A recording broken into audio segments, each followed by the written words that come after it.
Good afternoon, everyone. Very warm welcome to the learning series session 9 on local climate action plan, prioritization, and market outlook. So I think most of us has already joined, and we can start the session.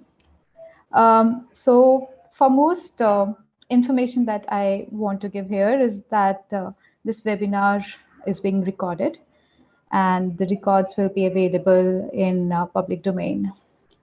My name is Amanjot Kaur and I am associate with Climate Center for Cities at National Institute of Urban Affairs. I welcome you all to the 9th session of Learning Series. This being organized by Climate Centers for Cities in collaboration with World Resource Institute, India. Before we begin, I would like to request our participants to please mention their name and email ID in the chat box.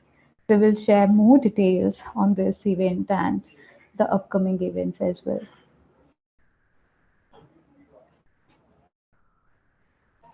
So, well, as I've already mentioned, our session is on the local climate action plan prioritization and the market outlook. So our focus will be on ways to mitigate GHG emissions in cities for this session. We'll be focusing on activities that help to reduce the rate or the magnitude of climate change by reducing the human-generated greenhouse gas emissions. So it's evident that increased in GHG emissions affecting our cities and at the global level, the most evident and recent examples ranges from the Death, Death Valley like temperatures in Canada and to rain-filled subways cars in central China and New York subway stations recently. And the recent IPCC report confirms that the 95% of research about the human activities responsible for global warming and rise in global temperature and its adverse local effects that will threat majority of cities in developing nations, including India. With current business as usual, India will experience frequent extreme events like droughts, cyclones, heat waves, floods, even to the sea level rise and the submergence. Considering the cities as the growth magnets and centers agglomeration of population, investments, economic activities, and city. So the cities are becoming highly sensitive due to exposure to climate change and are also becoming platform to address the climate change related issues. Therefore, to safeguard all resources, tangible and intangible, cities need to come up with the framework for identifying and implementing climate actions, both mitigation as well as adaptation to reduce the GHG emissions and increase climate resilience.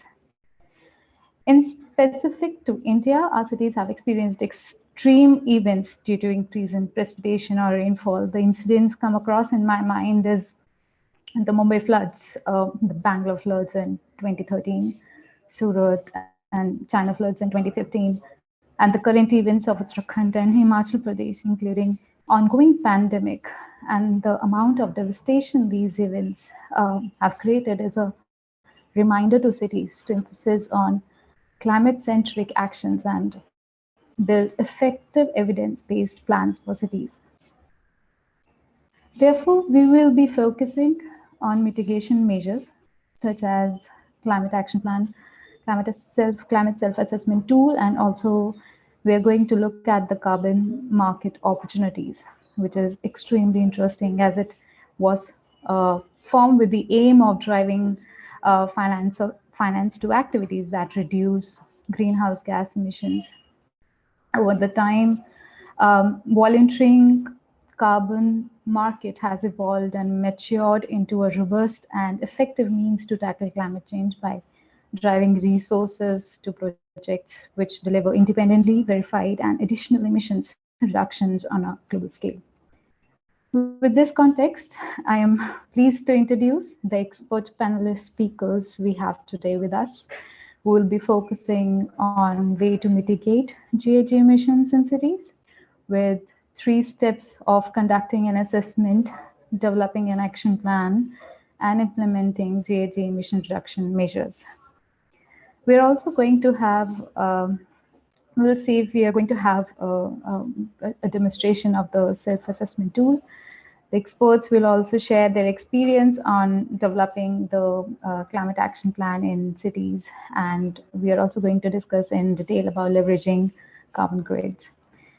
So I welcome our eminent panelist speakers, Dr. Rajan Chedabant, Mr. Vibhor Sood, Ms. Avni Agarwal, Mr. Kundan Banwal, Mr. Jay Kumar Gaurav. A very warm welcome to all of you. We can invite Dr. Rajan from Director Kochi, CHED, to start with the presentation on Kochi Climate City Action Plan. Sir, over to you. Well, thank you, and thank you all for inviting Kochi to be part of this. Am I audible? Is there some issue? I mean, so. Now it's fine, sir. Earlier it was echoing. Now I think it's fine. Okay, I mean, I really thank you all for inviting the city of Kochi to be part of this very important discussion. And I'm going to present whatever we've been doing, what are the scenarios as far as Kochi is concerned in the context of climate change, and whatever actions that we have been carrying out, and our plans for the future, and then finally the market outlook, which we haven't really delved much into, but then I would rather would like to learn from this session what we can really do in that front, the carbon credit and all that sort of things. So I'll basically present some of these empirical data or what is happening on ground in Kochi as far as climate change is concerned. So I'll just switch off my camera and I'll go for the presentation. So this is basically the first slide here. It shows the kind of increase in annual temperature in Kochi and year-wise, and there is a real increase in the day temperature, especially the summer months, and some days it's almost sultry and kind of, it's certainly not touching the European kind of standards which we get everyday news from Europe now, like, but it's not as bad as that, but it's certainly increasing. There is a gradual increase. And the other thing is, like, Kerala is a state and Cochin as a city, like we experience 4 to 5 months of rains, but that rain, there is this change. There is a change in the pattern of rain, like that prediction, the earlier prediction, the planning, it's all been kind of it's not there, like, we cannot predict the rainfall pattern, and in some days you get a lot of rains, and then next couple of days it's very hot. So we really experience the change in the rainfall pattern as well. And then flooding, for instance, like as I said, like in one day you will have like heavy rain happening, and kind of in one day, like last year, in one day it was 200 millimeters of rain, and we never experienced such a scenario. But like we are really witnessing climate change in Kochi, and we actually, like, we talk about mitigation, we talk about resilience and all those things, but it's not really started reflecting in our planning, in our action. And I think, like, it all came much before. It started affecting us much before we really started planning and countering the climate change. So, and this here, like, this slide shows like the kind of temperature, the trend in increasing in the kind of heat, the day temperature, and heat waves almost become like common in Kochi, and sunburns and sunstroke, like, and especially Kochi is a place where, like, you have a lot of construction activities happening. And nowadays, like, the workers every day come up with a lot of complaints about, like, sunburn and sunstroke. And actually, these workers, most of these workers are migrant workers. They come from more temperate regions, but still they kind of complain about day temperature and sunburn and sunstroke. And Kochi is in the Nagaland district, and some of the recent studies says that it is increasing 2 to 4 degrees, especially in the months of April, May, the summer peak of summer. And you can see in this slide, you can see, like, there are, like, places within the city, what we call as urban heat islands, when a lot of, as I said, like, a lot of construction happening. You have a lot of high-rise buildings, you have our metro running, and all this is causing, like, heat, creating heat islands within the city. And if you really move, say, 10 kilometers away from the city center, you really will feel, you actually will feel the change in the day temperature. And that is a scenario here in Kochi, in all these three, the day temperature, the rainfall pattern. Yeah. And then, like, the third part is the sea level rise. We are a coastal city. Kochi is almost on the mean sea level.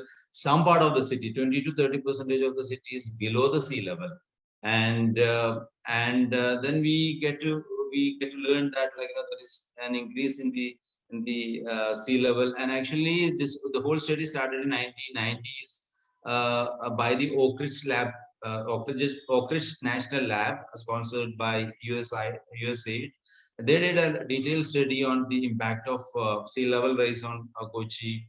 And they said, like, if their report said that if there is going to be point less than a meter, like, if that's going to happen, and then the whole Kochi is going to be submerged. The entire Kochi is going to be inundated. And a recent study, especially by Terry, said, like, that 87.5 millimeter rise will be over the next 50 years, and every year it is 1.8 millimeters. So we are experiencing all these three important aspects of climate change: the changing rainfall pattern, because it rains 3 to 4 months, and if there is a change, it's going to kind of jeopardize the entire planning, not just planning, life. And then heat island, like, when the temperature increases, then there is going to be more consumption of water. And as it is, like, there is the lot of contamination of groundwater, and there is scarcity of water. Then we are bringing water from far off places, like, 20 kilometers north and 20 kilometers south east from these 2 points, and still it's not sufficient. There is a lot of gap between the supply and demand already existing. And if there is going to be a kind of increase in temperature, how are we going to face even this basic need, the water? So we are, as a city, we are facing serious issues as far as climate change is concerned. Yes. Yeah. 1 second. I'm experiencing. Yeah. Okay. So, and then, like, this is the map of the city of Kochi, and you can really see that the red mark, like, the highly risk, especially water related. If there is a kind of increase in the sea level rise, and and all these three that I've been talking about, like, these are the areas that are going to be really in issue.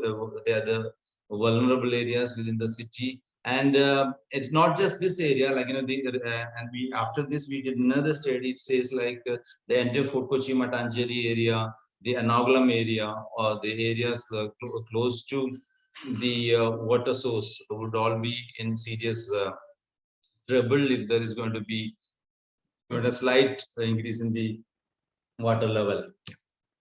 And actually, like, these are some of the kind of uh,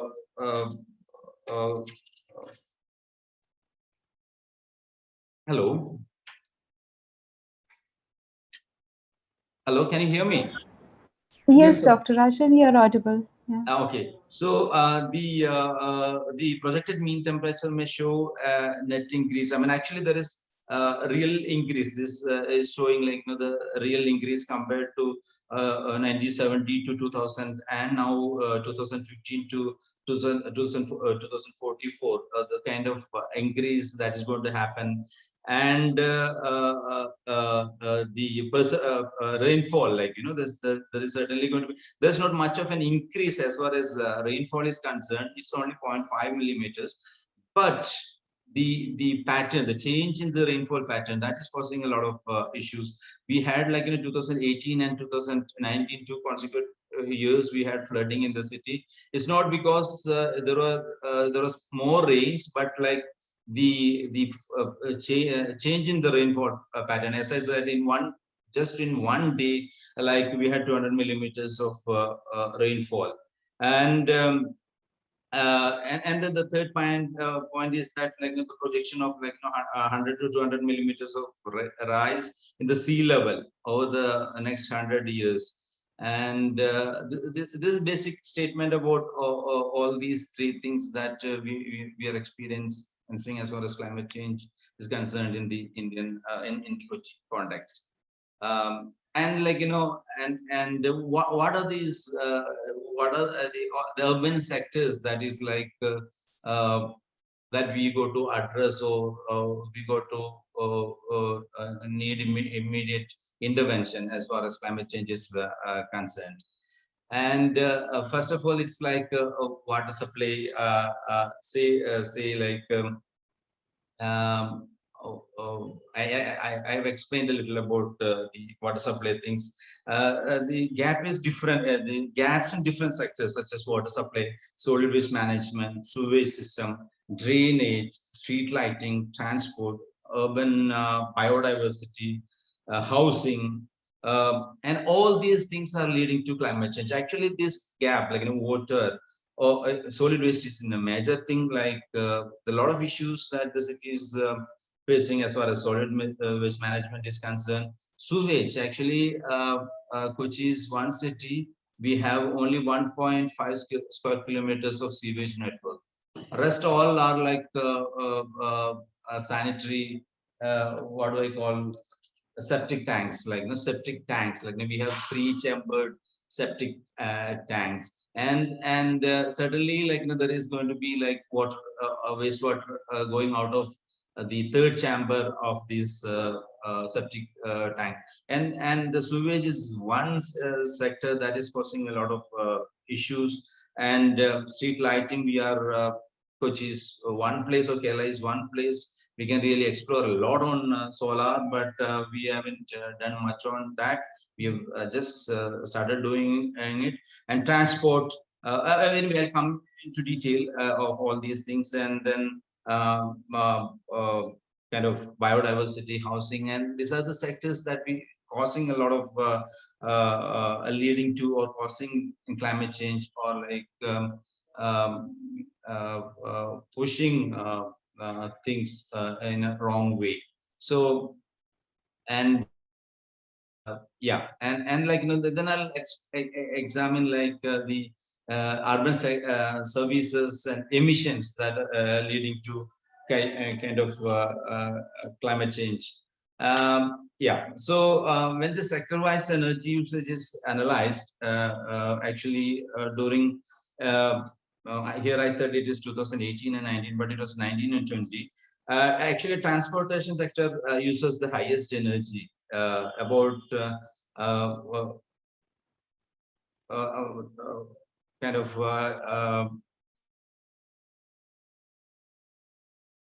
so that is a kind of energy used by a single sector.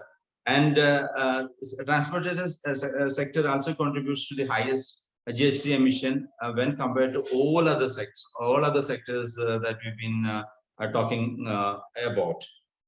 Yeah, and emission per capita, like it's 2.63 ton carbon dioxide per capita, and 10.5 carbon dioxide per household, and 17.29 per square kilometers. And this is the kind of like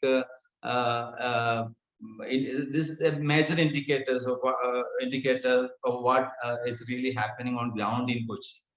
Yeah, and again, like the reason we have done a kind of vulnerability hotspot in Kochi is based on all the recent studies carried out, and the entire Kochi city like is vulnerable according to all the studies, all the recent studies, all the projections, and all the empirical data we have. So it's time that like the city seriously get into the climate change mitigation strategies, include everything in its plan, in its program. Climate change as a major thrust area as far as our kind of plan of action is concerned. And this slide basically is like it shows the energy use, like hydropower, and Kerala is one state where like still hydropower is the major source of energy. And this slides talk about like carbon emission from the hydroelectric power usage. It's 0.13 kilogram that's happening around. The next one.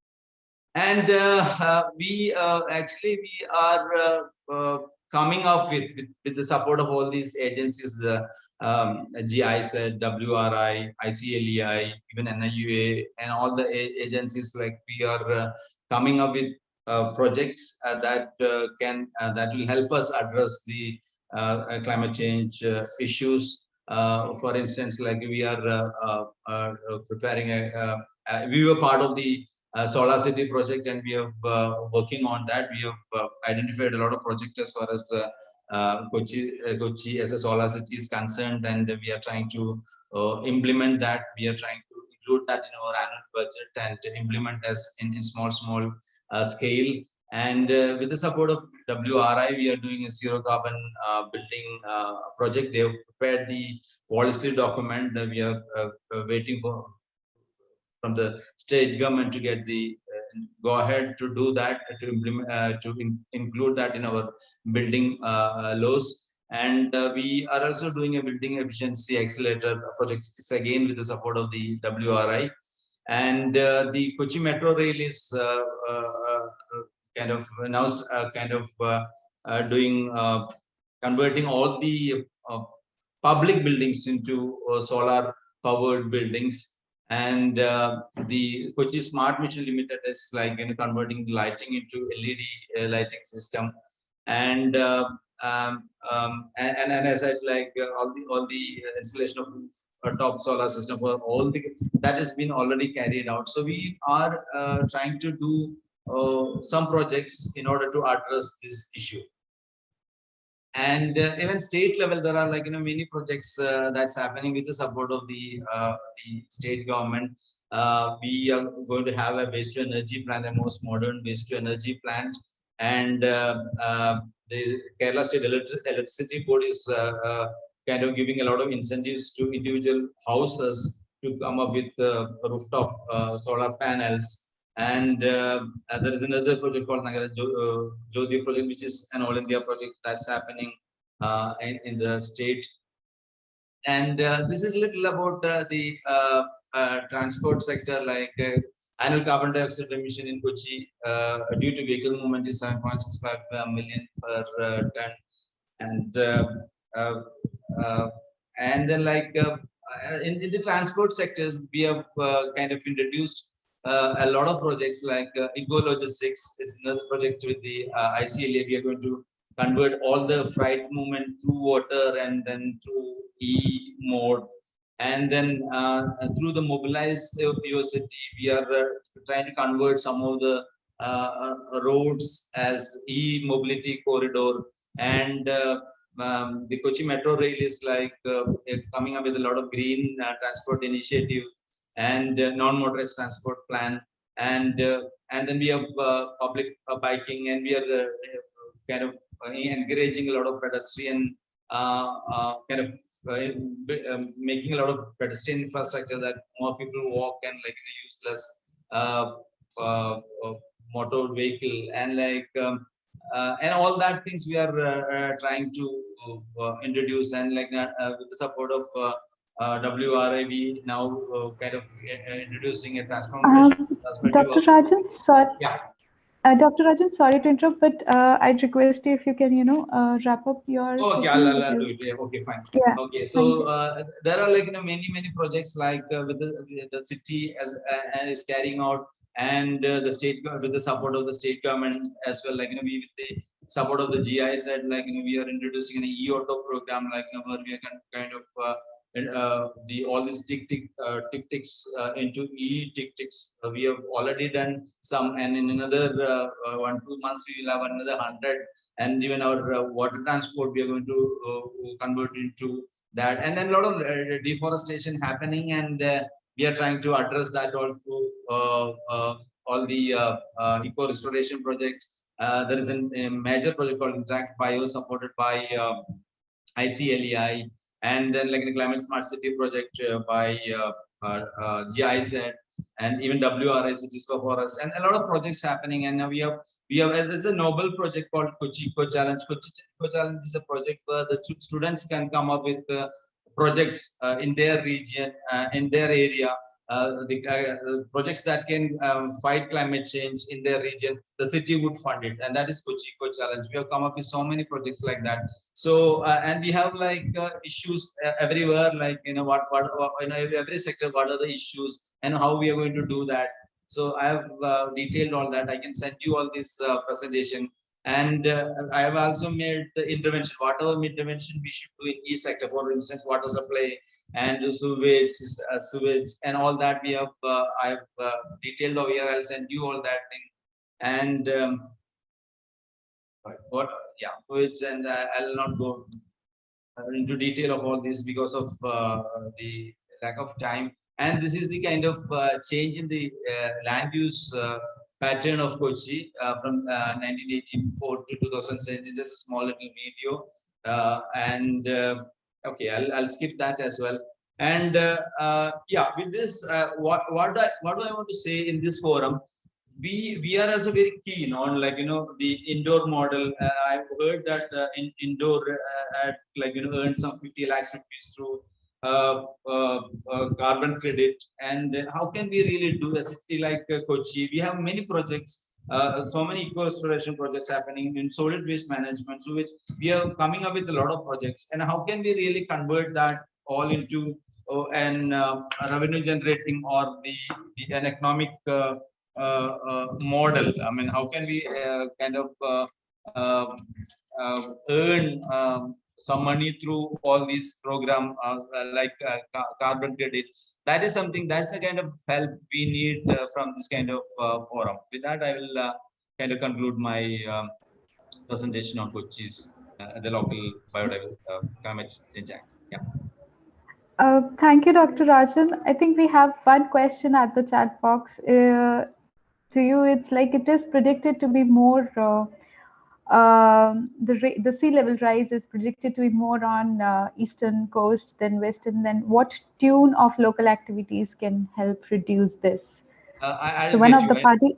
I didn't get you. I So didn't get you. one of the participant asked this question, that sea level rise, it is predicted to be more on eastern coast than western. What tune of local activities can help reduce this?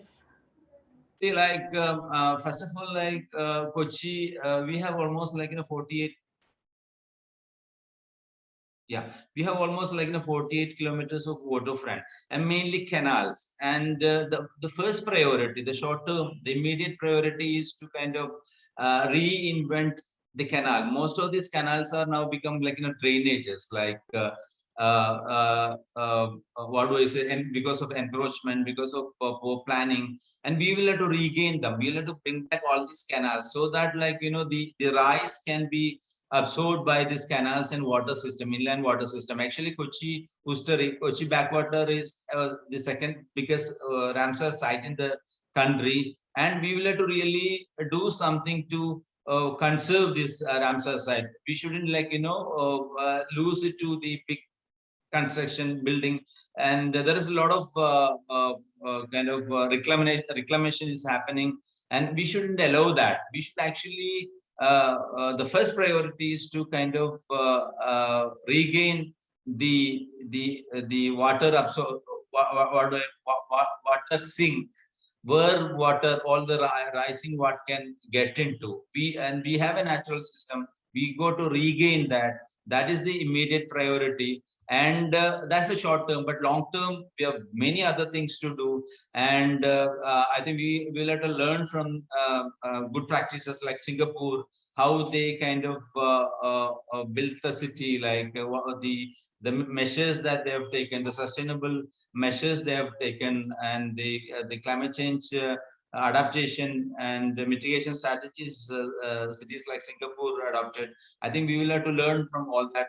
But a huge chunk of our annual budget should be kind of allocated for climate change mitigation, or rather, climate change mitigation should be one of the priorities of the city for sure. That's true, and it's very. I must say I personally like your presentation, and especially that how the vulnerable zones have been marked out, and considering the change in the rainfall pattern, which is evident not only for the Kochi floods but most of the major cities nowadays. One of the question, if I may ask, is that this whole process must have involved multi-stakeholders and engagement with the different stakeholders. So, how Kochi Municipal Corporation how city has actually, combat with some challenges which may be involved in, bringing different stakeholders on board. And, yeah. Yeah, Naju, that's a very valid question in the sense, like, and what is the priority? I mean, we live in a democratic system, and see, like, and local governments all across the country, not just in India and South Asia, like, on a firefighting mode, they have day-to-day kind of challenges: road, drinking water, waste management, sewage, so many other things, like, and climate change may not be their immediate priority. And I think, like, we need to educate the people, the stakeholders, all levels of stakeholders, not just the articulate section, the educated, I mean, like, the policy makers, but even the common man. We'll have to really educate the common man that climate change is a threat. The very existence of the vulnerable, the poorest of the poor, even Kochi, if it floods, the poorest of the poor is suffered more than anybody else. So what happens? We'll have to really bring them. We'll have to educate them. We'll have to tell them there is this serious threat of climate change. The shortage of water is not just because Kerala Water Authority is not laying the pipeline proper, or they are not pumping in enough water. It's that, like, there is increase in the temperature. There is a lot of evaporation happening, and flooding. It's not because you haven't cleaned your drainage or canal, because there is a change in rainfall pattern. I think it's very important that you engage your stakeholders from the ward level. We have, like, ward committees onwards. You will have to, and until and unless the people demand action that would address climate change, our political leadership is not going to do that. Because if the local people say, like, we need a big flyover, the political leaders would only build flyovers. They wouldn't, like, go invest a lot on revamping the canal. And if the canal will not bring the vote, they will not they will not invest their money and energy on revamping the canal. They would rather build a flyover that would further complicate the climate change scenario. So what you need to do is to educate the people. You'll have to carry the people along. You'll have to take the people along. You'll have to go to the people. You'll have to educate the councillors first, then go to the ward level. And you got to tell them that there is an imminent threat of climate change, which is going to sink your city, sink your life. So what do you really want to do? And then, like, there will be change in the priority. Your budget will have more projects on climate change mitigation than major construction, major flyovers and whatnot. So that is what we got to really do as a first step as far as policy is concerned. We got to really take people along. We got to educate the people. We have to make them understand that there is a climate change. Because what is happening is that in this forum, we would discuss. We all know what's happening. Climate change, there's a threat. There is a 2 degrees Celsius temperature increase in Kochi. Not the common man. Common man is not bothered about it. He's bothered about the road next to his house. I think we will have to the theory and practice. We'll have to go into a praxis mode. We'll have to take people, policymakers, all of them, and they should also join in such kind of forums and express their opinion. Then only there is going to be change. There is going to be allocation for climate change mitigation. And yeah. Thank you so much, sir. So very well said that identification of the sectors and the various stakeholders which can be involved in the whole process, it's very crucial. So with that in mind, I would also like to draw everyone's attention to the other ways of emission assessment that can be available to the cities. And one of them is the online tool, which is known as Climate Smart Cities Assessment Tool, which is based on the Climate Smart Cities Assessment Framework, and which is the first of its kind framework on climate relevant parameters for Indian cities, launched by Ministry of Housing and Urban Affairs.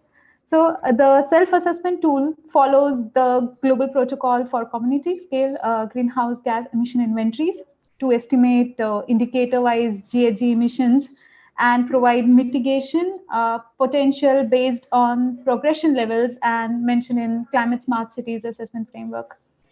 This tool can also help cities to design and locate climate solutions within the Smart Cities mission. So for this session, we have two speakers with us today, Mr. Vibhor Sood and Ms. Avni Agarwal. Mr. Vibhor Sood is technical expert, climate and infrastructure, GIZ Climate Smart Cities project in India, and has over 12 years of experience on various issues related to solid waste management, wastewater management, air pollution, and urban climate change across the 3 tiers of urban governance at national, state, and city level. He has worked closely with Ministry of Housing and Urban Affairs, Smart Cities Mission Division, to conceptualize, develop, and implement Climate Smart Cities Assessment Framework since its inception in 2019. He's a member of National Solid Waste Association of India and Indian Association of Air Pollution Control. And our other speaker for this session is Ms. Avni Agarwal. She's a senior project associate with a climate program at WRI India. She is currently involved in developing city level climate action plans of Mumbai and 7 smart cities in Madhya Pradesh. She contributed for conceptualization and development of City Smart Cities Assessment Framework. Apart from being involved in creating city-level inventories and climate action plans, she supports efforts to build capacity and mainstream climate action in subnational levels. A warm welcome to both the speakers, and over to you. Thank you, Amanjot. Thank you for giving us this opportunity to present in this forum. Avni, may I request you to just share your screen? Thank you so much. So, thank you, Dr. Rajan. Very well made presentation, sir. And I think with the paucity of time, we could not listen more from you.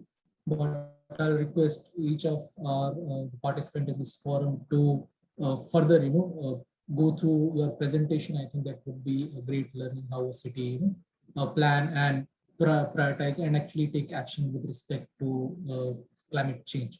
Now moving forward from the action part, let's see how we do the prioritization in terms of what this tool, I'll try to present to you, and my co-presenter Avni will demonstrate to you. Avni, next slide, please.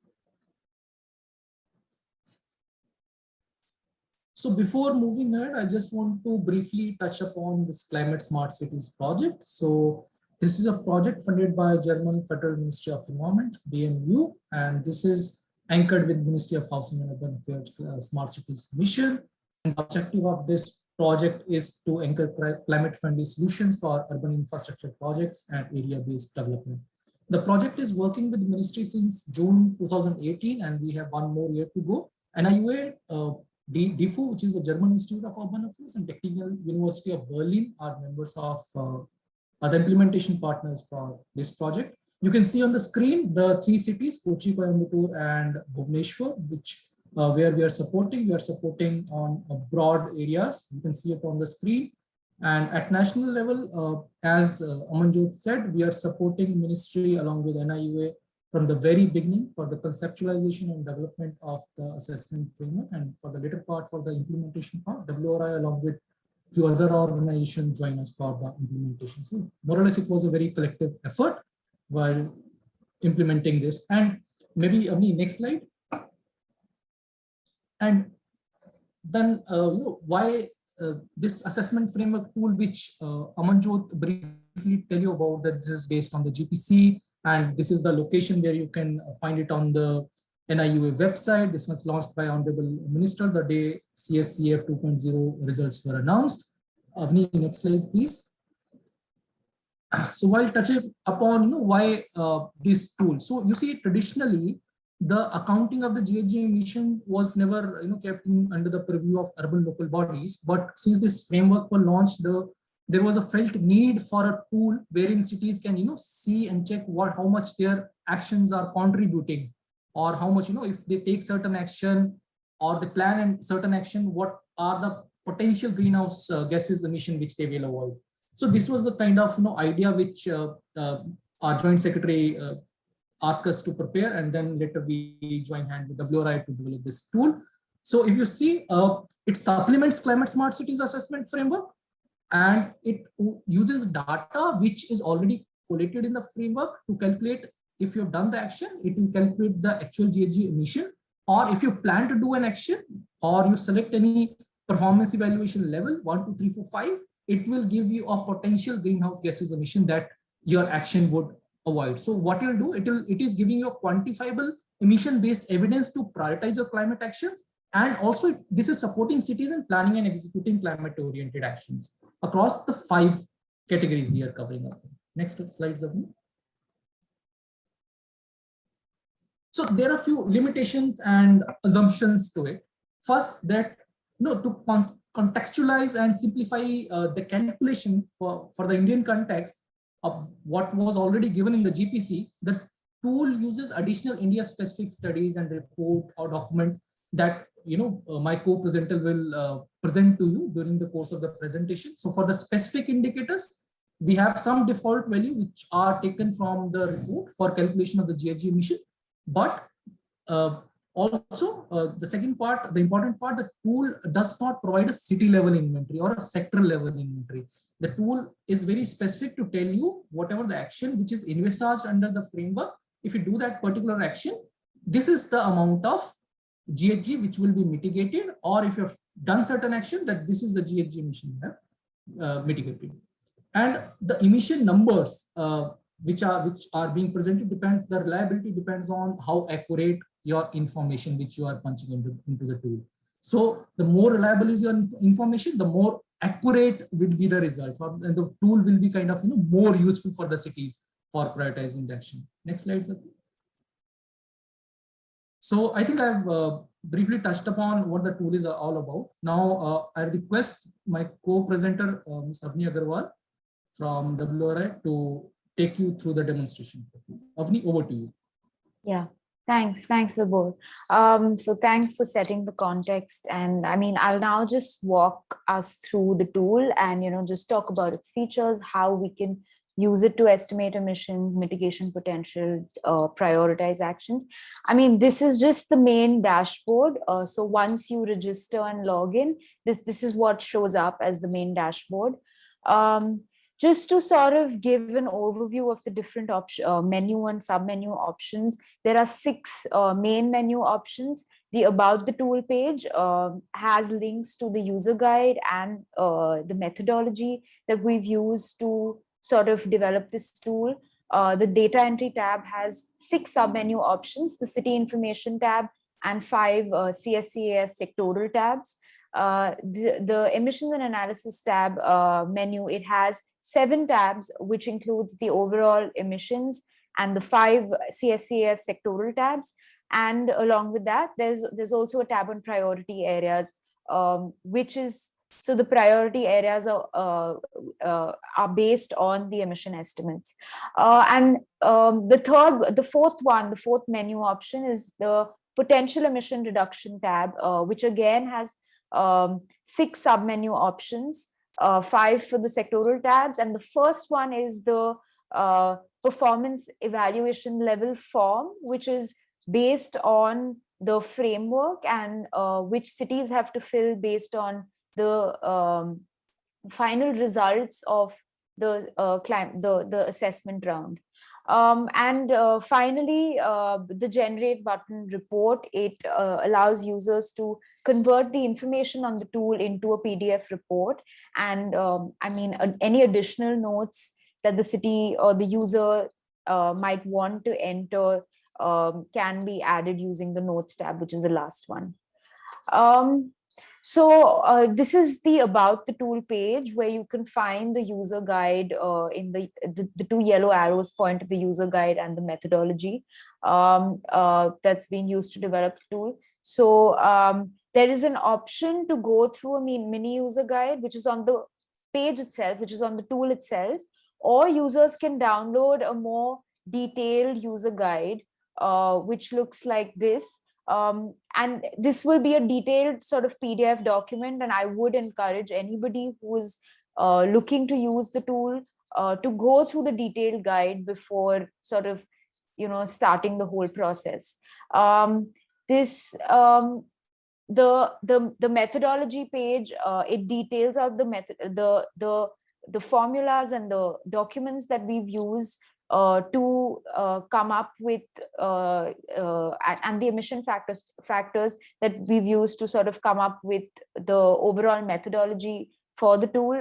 So it's predominantly based on, as both Amanjot and Vibhor mentioned, it's based on JG protocol for cities. But to tailor the framework, to tailor the tool to the framework and to Indian cities, we have used some assumptions. And so, I mean, to know those assumptions and to know the data that we've used, the default numbers that we've used, you could go through the methodology document. It's a pretty detailed guide. So, I mean, as Vibhor mentioned, this is not an inventory. It's an attempt to estimate emissions for specific indicators and activities mentioned in the framework. But the framework has both qualitative and quantitative indicators. The tool specifically uses quantitative indicators of the framework to estimate emissions. So these include energy derived from renewable sources, electricity consumption in the city, fossil fuel consumption, efficient street lighting, green buildings. These are all indicators under the energy and green building sector. Under the urban planning, green cover, biodiversity sector, we're looking at the proportion of green cover indicator.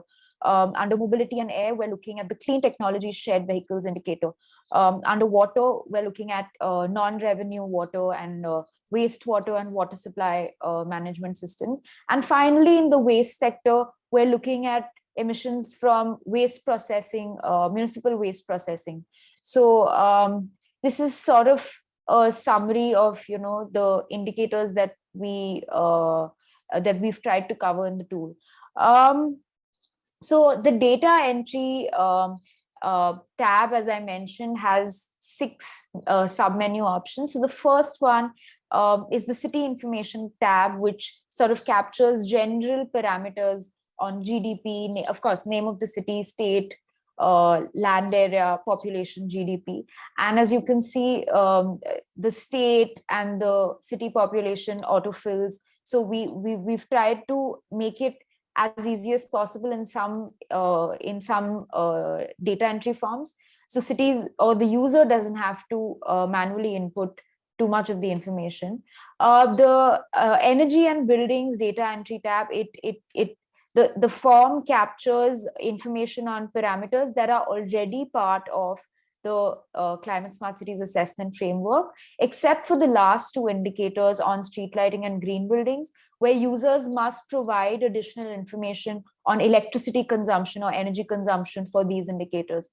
The green cover data form, it captures again the same parameter that is mentioned in the framework, which is on proportion of green cover. However, the tool also provides an option for cities to, or for users to enter data on more specific kind of green cover in the city. So whether so the framework will restrict itself to the amount of green cover in the city, but if users or cities have more detailed information on whether how much of the area, how much of that green covers dense forest, open forest, vegetation, wetlands, these are all classifications that can be detailed out in the data form. And just to sort of help users, we have this question mark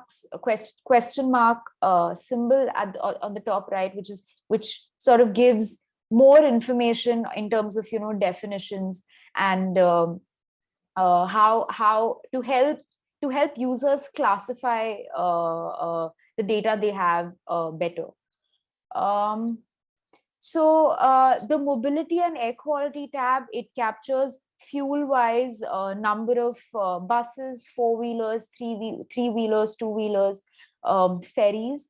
And along with that, and this is information that is already being captured in the framework, but along with that, the tool is also asking for information on annual vehicle kilometers traveled by each of these different modes, which is sort of an additional parameter compared to what's already in the framework. So for that, we've again sort of provided an information box that users can use by clicking that question mark box on the top right. It sort of provides, it lets users know what the different methods are to estimate average vehicle kilometers traveled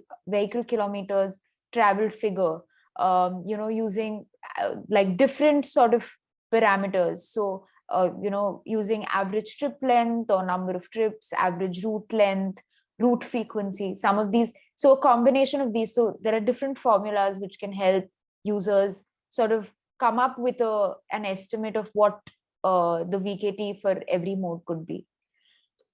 So in the water management data form, we've tried to cover 3 indicators on non-revenue water. It's the same as what is mentioned in the framework. So, total water put into the transmission and distribution system, total water sold. But for the wastewater and water supply systems indicators, users need to provide information on electricity consumption, additional electricity consumption data for these for water, wastewater pumps and water supply pumps. So apart from that, in the non-revenue water indicator, cities can also, so here, for example, it's a good example of how we've tried to put in a default sort of number.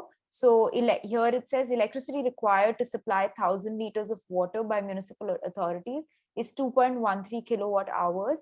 And this is sort of a national average. And it will be a default figure. But again, if users have, but every city based on, its topography, geography, based on where its water sources are, will sort of have a different value for, the amount of electricity required to sort of supply water.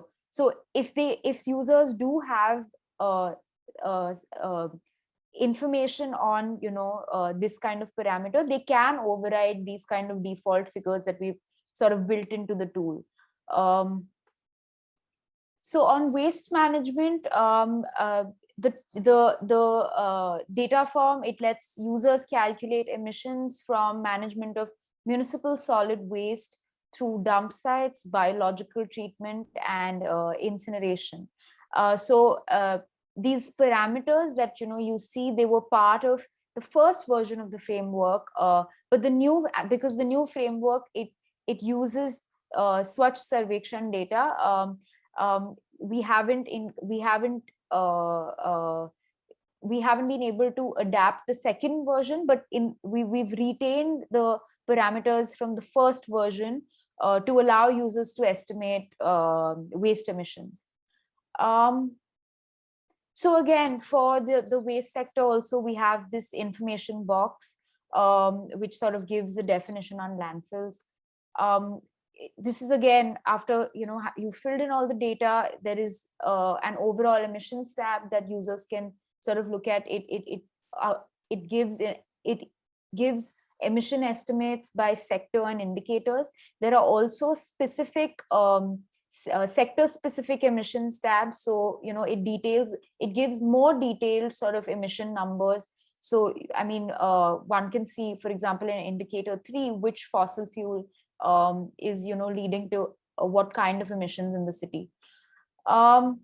This is again the emissions and analysis tab for the water resource management sector. I'm going to try to speed this up a little bit.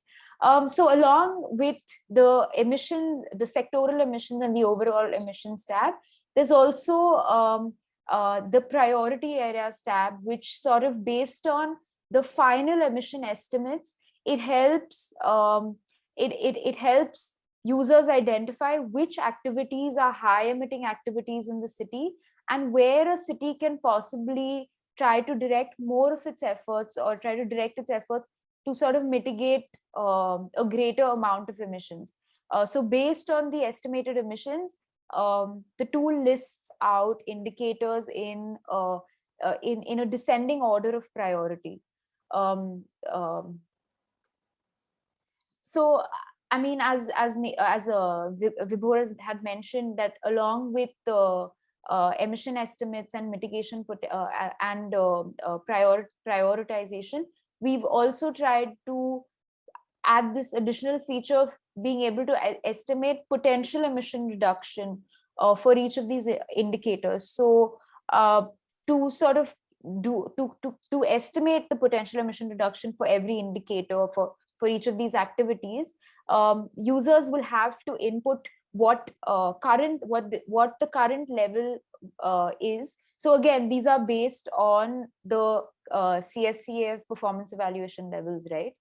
Which are sort of there are 5 levels, and at the end of every assessment, cities can be placed on from level 1 to level 5 based on the description. So whether at level 3 RE derived from renewable sources would be between 5 to 10%, and at level 4 it would be at 10 to 15%. So you can place where the cities are at every indicator, and based on this form, the tool sort of gives an estimate of what the potential emission reduction could be of moving from one performance evaluation level to the next level. So for example, on your screen you can see, if a city it manages to, or if a city tries to reduce its non-revenue water from 30% to below 20%, the potential emission reduced would be about 4,000 tons of CO2e. So this is just a brief gist of what I've shown you, what the 3 major outputs are of the tool in terms of emissions, prioritization, and emission reduction potential. Avni, sorry to interrupt, but you have to wrap up. Yeah. Okay. So just this is just users can also download a self-assessment report, which is a PDF report at the end. Yeah, this is the end of my presentation, and you can contact any of us to sort of know more about the tool and to sort of help you. We can help you use the tool better. This was a small video actually, which was on the tool, but I think maybe we'll just put it in the chat box, Vibhor, since we're running out of time. And I would just encourage all participants to just have a look. It kind of in 2 minutes gives a gist of what how users can use the tool. So yeah, I'll stop here. Thank you. Thanks, Avni. Thanks, Vibhor. We have a couple of questions in the chat box, but I think we are going to take it in the session end. So I'll quickly move to the next session that we have. So in this presentation, we looked at the tool and which is in the public domain, by the way, and which can be used by the cities or academia to see the current emissions and seek potential emission reductions. So what else city can do? And so our next session is on such innovative way which can be used to reduce GSG emissions and creating opportunities while doing so. So voluntary carbon market opportunity and the global outlook. For this session, um, we have for this session we have with us the climate change professional. Um, uh, we also had Mr. Konda Burnwal, but he couldn't join because he's stuck in traffic. But here we have Mr. Jay Kumar Gaurav, who is climate change sector professional with more than 13 years of diverse experience and with NGOs and bilateral, multilateral organization and private sector. He currently works at GIZ in India as a senior advisor, climate change and circular economy, working on the project, including global carbon markets and nationally appropriate mitigation action, that's also known as NAMA. Support project titled Waste Solutions for a Circular Economy in India and Strategic Partnership for the Implementation of Paris Agreement. He has published several research papers and articles on climate change, carbon markets, and circular economy related issues. His research interests are interdisciplinary and relate to the political economy and technology and finance. A very warm welcome to Mr. Gaurav, and over to you. So thanks a lot for inviting me, and I'll just be very quick. So I work for GIZ, and particularly with relevance to this session, I work for the Global Carbon Market Project, which is commissioned by the German Federal Ministry for Environment, Nature Conservation and Nuclear Safety. And we have Ministry of Environment, Forest and Climate Change as our nodal partner ministry. So our objective is to build capacity of public and private sector stakeholders, decision makers in particular, to use new market-based mitigation tools or market mechanisms as well. And as you might be aware that the demand for voluntary carbon voluntary carbon credits is increasing significantly, because more and more companies, you must have heard that they want to become carbon neutral or reach net zero. But in the process of reaching net zero, or let's say for emissions today, they try to reduce as much as they can themselves, and whatever are the residual emissions, they buy offsets, which are called voluntary carbon credits. So as a project, we do a lot of things. We provide institutional support to MIFCC. For instance, the National CDM Authority establishment was partly supported by the Global Carbon Market Project. We provide a lot of policy advisory, and we do a lot of studies related to carbon markets and their future potential, analysis, which are like sector-based analysis of what works, what doesn't work. And then we do a lot of training, capacity building, as well as stakeholder engagement. And we can also support project development in terms of providing advisory, technical advisory, whereas the implementation is the partner's responsibility. So just to highlight that although we are, as a country, there are so many policies in place to reduce emissions, and we also heard about cities taking up climate change mitigation action. There, as on the whole, our emissions are rising, because as we have a higher income level, or as we have more production consumption, the emissions tend to rise because we need energy to produce the goods and services that we consume.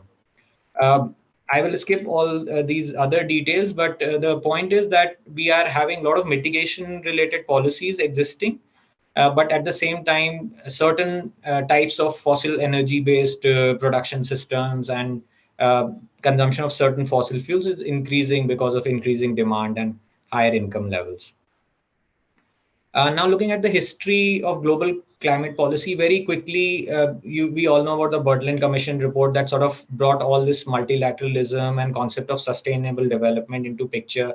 Then there was the Rio Earth Summit, which established the UNFCCC was established at this summit. Then in the Kyoto in Japan, we had the Kyoto Protocol adoption, which sort of was the first time that carbon markets as an instrument were introduced. And in 2005, the European Union emission trading scheme started. So all this was basically government-driven policy action. The European Union established the emission trading system, but in parallel, companies and individuals said that, okay, we will also take some voluntary action. And that's where the voluntary carbon market concept came in and developed. We had COP15 in Denmark, which wasn't so successful. But in 2015, we had the signing of the Paris Agreement, which has created now a big momentum on climate action. And most of the countries in the world have committed some form of climate change mitigation action, including India, which has set very ambitious targets for renewable energy installation, for reducing emission intensity of the GDP, and as well as forest carbon sinks establishment. And of course, cities can contribute significantly to all the targets that we have as part of our NDC. Then there is a new mechanism that has come up. It's called CORSIA, Carbon Offsetting and Reduction Scheme for International Aviation. So as you know that it is very difficult to make an aeroplane run on electricity or to reduce emissions from an airplane because it uses fuel, and they have reached high level of efficiency, but further efficiencies achievements are challenging. So what has been decided is that all the incremental emissions of airlines will have to be offset by purchase of carbon credits. And that's also supporting a lot this carbon market discussion. Right now, we have all the issues related to Paris Agreement clear, and there is a Paris rule book being developed, except for Article 6, which is the rule or the article related to how the carbon market should work in the Paris Agreement era. So let's come back to the issue of carbon offset. And offset is basically a reduction or removal or avoidance. So it can be you have emissions, let's say you have a diesel generator, you remove the diesel generator, put solar, that's also an offset. If you're putting solar, then we can assume that if you put solar, maybe you would have put a diesel generator, or you would have put, or you would have used the grid electricity. So that's why it could be actual removal, actual reduction, or it could be a hypothetical baseline also, considering what is being installed in general. And then there is this concept of sink, like the trees, and there are some technologies also coming up which can capture carbon and store them in deep reservoirs, or in trees, it becomes part of the biomass. So a carbon offset represents 1 ton of carbon dioxide. So that's like uniform. Either it is it's a voluntary carbon market or compliance carbon market. An offset represents 1 ton of carbon dioxide equivalent. And then there are these characteristics or criteria that every carbon credit should meet. So they should be real reductions. They should be additional. What it means is that when you're reducing emissions, you should make sure that your emission reductions are not, or your financing is not supporting something that would have already happened. And then permanence is that it shouldn't be a reversible. For example, forests can catch fire. So the carbon dioxide stored will again go back in the form of CO2. To avoid that, we give temporary carbon credits in case of forestry. Then verifiable. So all types of carbon activity, emission reduction activities that you implement, there should be a means to verify that has it actually happened? Where is the data being stored? Can I retrieve that data and check that actually this much electricity, renewable electricity was produced, these many kilometers of transportation facility was provided using renewable energy or using electric vehicles, and then quantifiable and enforceable ownership. So in case of cities, suppose if city government, the urban local body is itself implementing a project, then city becomes the owner of that carbon credit that is generated because of that project. But if there is a private partner which is implementing the project on behalf of the city, then they are the owner. Sorry, slide is not moving. Yeah, so there's a difference between voluntary carbon market and mandatory carbon market. In principle, it is like mandatory carbon market is recommended by the government. It's a rule, and the companies have to comply, entities have to comply, and the rules are set by the government. Then it's a compliance-based carbon market. And voluntary carbon market is where you have independent standards like gold standard, Vera carbon standard. These are independent, not-for-profit organizations that regulate or make the rules of the game for voluntary carbon market. And in voluntary carbon market, there is no obligation on the buyer. Suppose if a company is buying VERs this year, they may not buy next year because it's not a legal mandate on them. They're doing it because they're a responsible corporate citizen, or they're as part of their environmental responsibility, or to support emission reductions in general, so that the world can meet Paris Agreement goals. So component terms, in terms of component, there's a baseline and project emissions and leakage emissions. So baseline is, suppose if I have a diesel generator, that becomes my baseline. I replace the diesel generator, I put a solar plant, and then it is a solar plant is also sort of using light from the grid, or using the diesel generator for lighting in the night for safety purpose. Then that emission which is being caused is still, when I'm using the solar power plant, becomes the project emissions.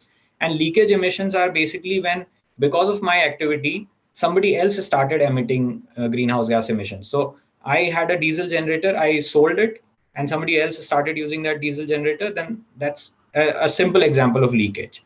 And then there are different steps through which a project has to go before it can claim carbon credits. These steps are particularly validation, which is like an independent auditor checking the project, and then registration, which is the recognition of the project by the standard, like gold standard or Vera standard, and then monitoring of the project, then verification of the project, and then issuance. So it is like at every stage, there is a check, there is a documentation to support that the project is actually reducing emissions. And that is something that the cities would also have to do if they intend to access carbon credit, go through all these steps. Vintage year is in which year the emission reductions happen. MRV reports, you already understand. Crediting period is how long a project will reduce emissions, 5 years, 10 years. And then retirement of a credit is that once you have generated the credit and you sell it to a company that wants to offset its emissions, then they have to retire those credits. So you can't double use the carbon credit twice. This is the main slide, I would say, because it shows the key steps that every voluntary carbon market project has to go through. The first step is developing the project idea. And then you have to prepare a report of the project, just like a DPR. It's called a project design document. And then you take it to an auditor, who validates the project design document. And then this PDD, along with supporting documents, is submitted for registration. After the project is registered, you monitor the project. Then again, the auditor comes and checks the project, and then it's called verification of the project. And once you have verified the projects, you get issuance of the credits. And once you have the credit, it just shows like you have your digital banking account or your bank account online. It just like it shows, okay, you have so much money in your account. It will show, okay, you have 10,000 carbon credits in your account. And then once you sell it, the buyer will get those credits, and then he can retire those credits. Every credit has a unique serial number and a very strong IT-based system to make sure that they are not double counted or they are not misused. So there are these different participants. There's a market registry, there's a project developer, there's a buyer. Aggregators are people who will bundle small projects across different organizations or different cities, let's say, and then they will sell in bulk. Suppose if I'm from a large airline industry, then I would like to buy 1 million credits, but a project is only of 100,000 credits. Then I'll go to an aggregator and say, can you help me buy 10 credits, 10 such 100,000 project credits. This I already explained, the baseline project and leakage emissions. So in terms of global outlook, I would say that there's a very positive outlook as far as voluntary carbon market is concerned. There's increasing demand, and there are different standards like the gold standard and Vera standard, which are the most common standard. And the volumes of carbon credits being issued is increasing in the recent years. Like in 2018, it was 98 million, 980 million, and now it is 1.4. Cumulative market volume has reached 1.3 billion. Sorry, it's 104 million and 98 million. That is the annual volume of credits that are traded in the voluntary carbon market. So we expect that it will grow 15-fold. So it is 100 million, 104 million in 2019. It will grow 15-fold, 15 times in the coming years. So there's a significant potential for cities, for private companies, for not-for-profit organizations to invest, to develop voluntary carbon market projects and earn additional revenue that can help in making the projects viable, as well as raise additional financing for higher levels of for scaling up, let's say. So that's it from my side. Thank you for your attention.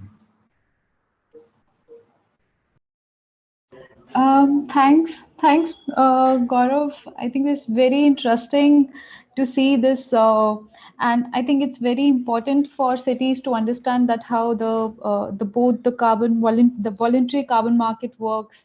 Uh, I have a one quick question to you. Maybe if you can, uh, emphasis on the same. Maybe if you can highlight that, what can be the possible systematic challenges for cities to implement such projects, and what measures that you suggest that cities can cater while doing the same?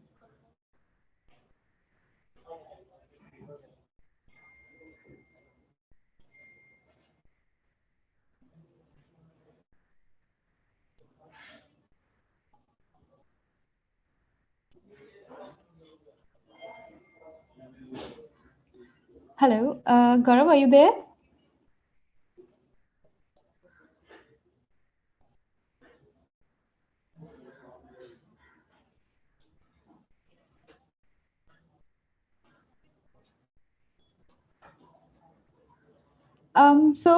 One thing we can do is, I think there is some technical glitch, but I think we can take the session 2 questions that some of participants had, and they have written in the chat box for the session 1 as well as for the session 2. If I go quickly, so yeah, so one question is regarding the SAT, is regarding the benchmarking.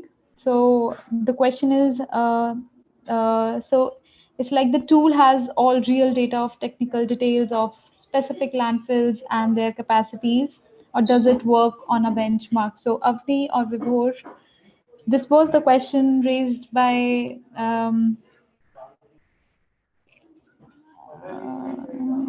this was the question raised by Mamta Jain. And we have another question as well. So, so if you can answer, then maybe we can take another question. Sure. So in terms of when you say... Avni, I cannot hear you. Manjut, I tried to give the answer in the... Thanks. Yeah. Am I audible? Yes, you're Yeah. audible. No, I was just saying, just to quickly answer Mamta's question, cities will have to fill in what type of landfill it is. And in case they don't know what landfill it is, then they can say that they don't know. Like that's also an option in the tool. So then we'll use a default value.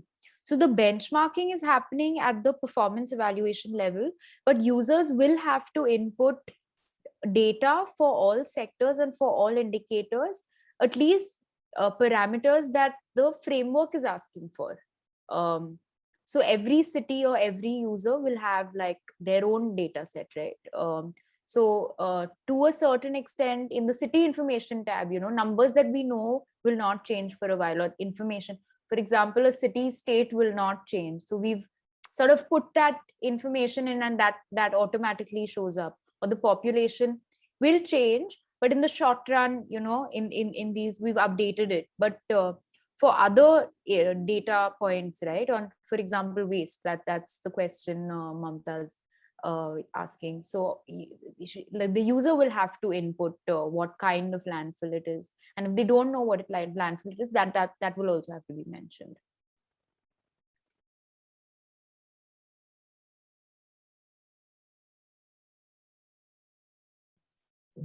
You are on mute, Anuj.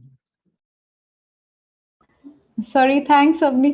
So, would you like to add something, Vibhor, or we can take up the next question? No, I think I've tried to answer it in the chat box as well.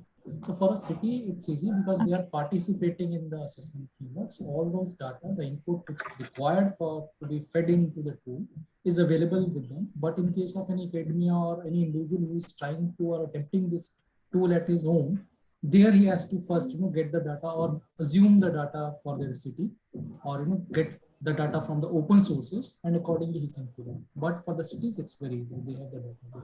For the additional input parameters, they might need to dig in for further numbers like what Avni explained. What is what your cost for pumping 1 MLD of water? So that figure you require to calculate the GHG emission from your NIW. So assessment framework will simply ask for the NIW percentage, but to convert it into a GHG emission number, we need that, what is the cost of pumping or what is the energy consumed. Yeah, thanks, Vibhor. So, Mamta do had another question for Gaurav, which seems very interesting. Mamta Jan, we will get back to you on this and we'll try to cater all your questions. One question, if Dr. Rajan is there, there was for his session, there was on in the chat box. It was that is there any action plan for Kochi Corporation to deal with sea level rise and other climate calamities with timelines, especially for projects like canal rejuvenation?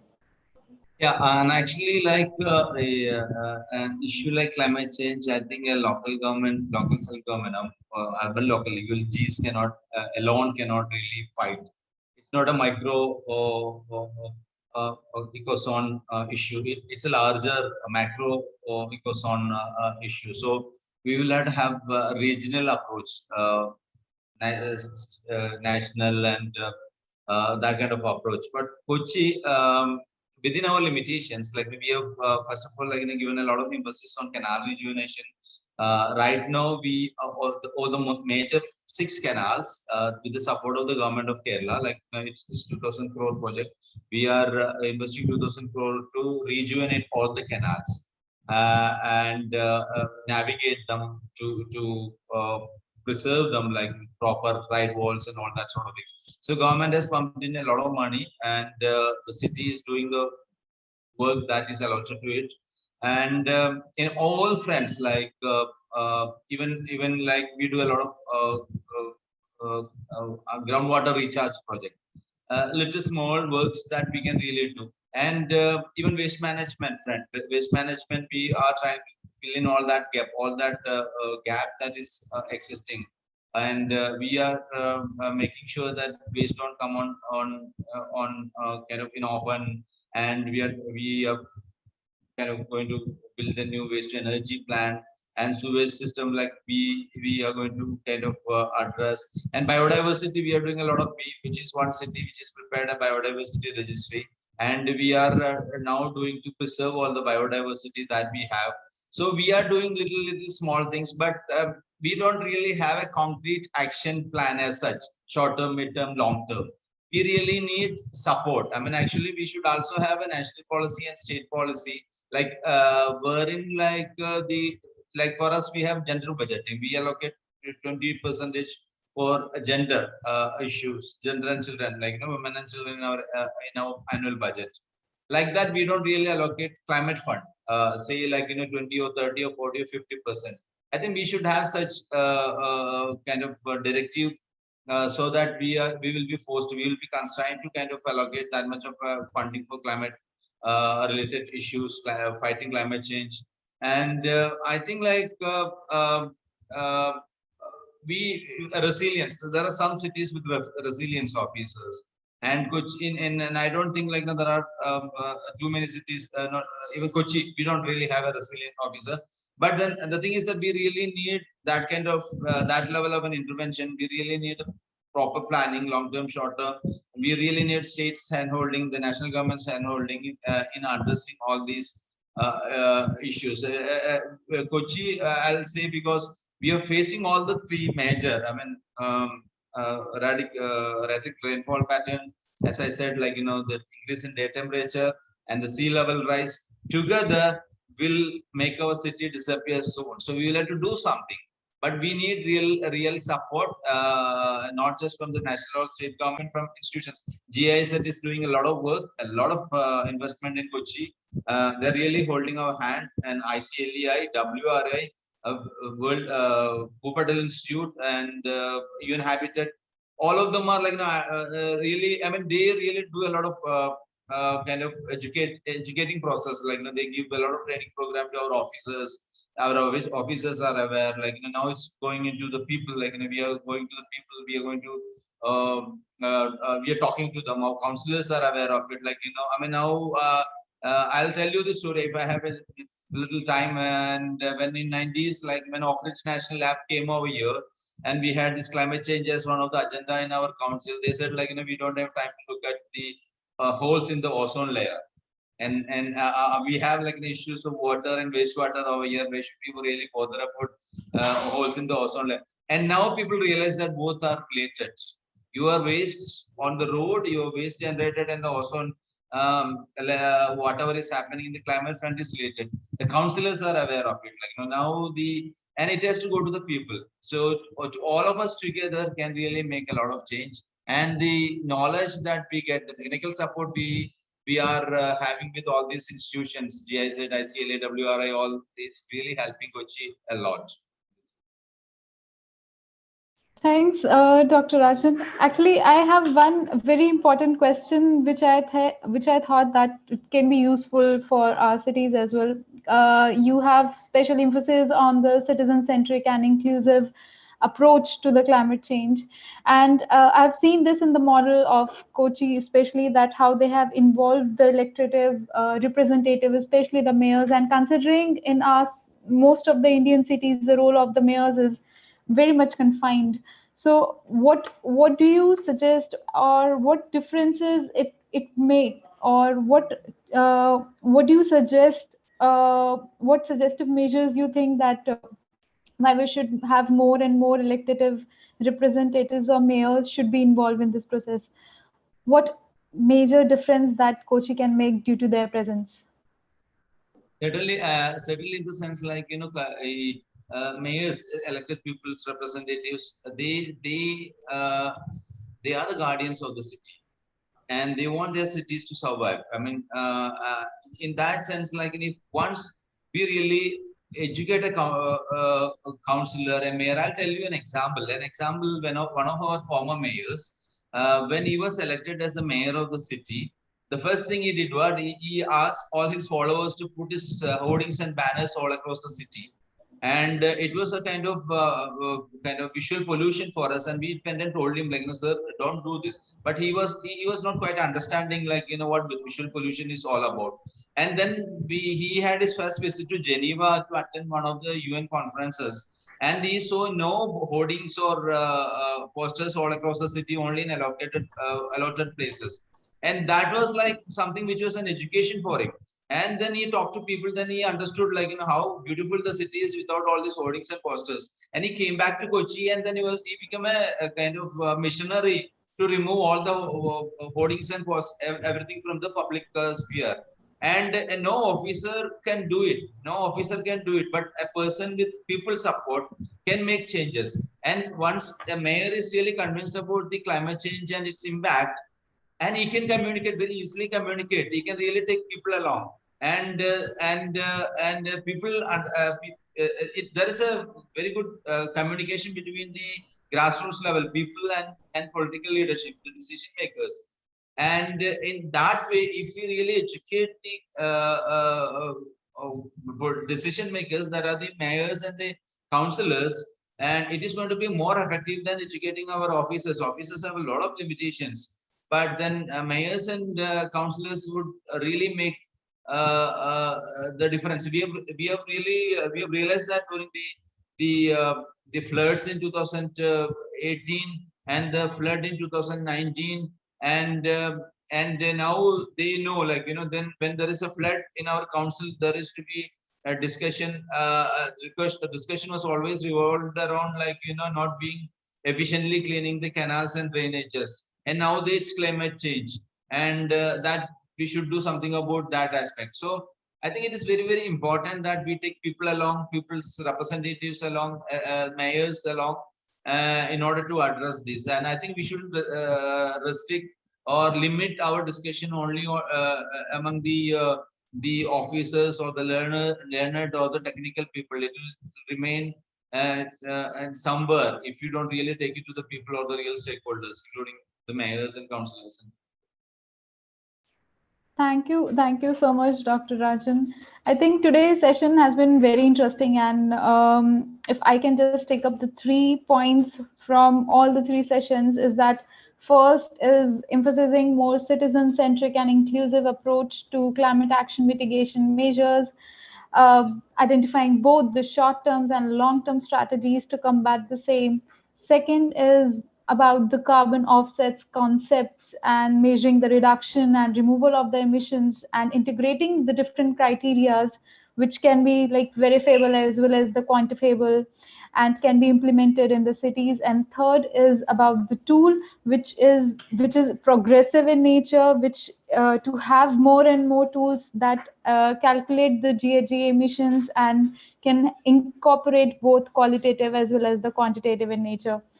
I definitely take these 3 points with me, and I hope all the participants are also able to take forward the topics as well as the discussions we did today. And I hope they can reflect and use the same in their respective work.